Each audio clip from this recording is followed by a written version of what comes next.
তো আজকের ভিডিওটা একটু অন্যরকম, কারণ এর আগে আমি কোনোদিনই আমার ডেলি রুটিনের ব্লগ শেয়ার করিনি আপনাদের সঙ্গে।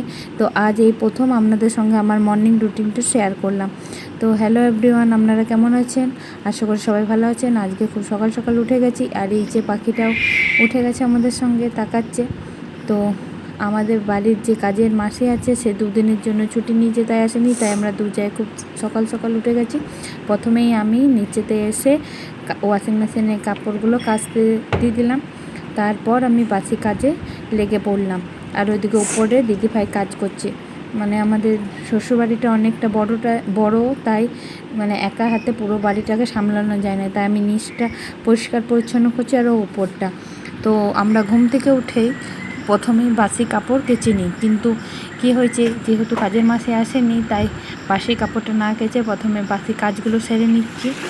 প্রথমে ঝেঁটিয়ে নিয়েছি পুরো ঘর, তারপরে এই যে মুছছি, আর তারপরে মোছা টোছা হয়ে গেলে তারপরে আমরা কাপড়টা কেচে রান্নাঘরে ঢুকতে পাবো।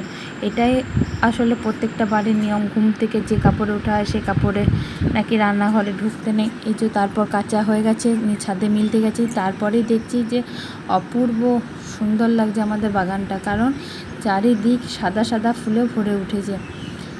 ওইদিকে টগর ফুল, এদিকে কাঞ্চন ফুল, আর এদিকে বেলি ফুলটা খুব একটা ফোটেনি, বা ফুটেছে হয়তো, ফুল চুরি হয় আমাদের এখানে, চুরি হয়ে গেছে। এই যে পুরোটাই মিলে আমি বাথরুমে ঢুকে গেছিলাম স্নান করতে।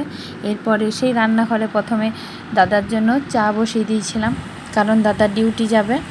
এই যে চা করে নিলাম, দাদার মতো 1 কাপের মতনই চা করেছিলাম, কারণ আমরা দু যা একসঙ্গে চা খাই। ও পুজো না করে তো চা খাবে না, কারণ আমাদের বাড়িতে নারায়ণ আছে, প্রতিদিন মাথায় স্নান করে পুজো করে তারপরে খেতে হয়। তো যেহেতু প্রতিদিন মাথায় স্নান করে তাই ওই ডেলি পুজো করে, ও পুজো টুজো হলে আমরা দুজনে মিলে একসঙ্গে চা খাই। তো এদিকে দাদার জন্য চাটা করার পর বেগনি ভাজতে শুরু করে দিলাম দাদার জন্যই, কারণ রুটির সঙ্গে বেগনি খেয়ে যাবে। এই প্রতিদিন সকালে কী করে দেবো নিয়ে একটা ভাবনা চিন্তা, একবার বাচ্চাদের টিফিন, একবার দাদার খাবার, খুব টেনশন হয় কী খাবার করে দেবো। তো আজকে বেগনি করেছিলাম।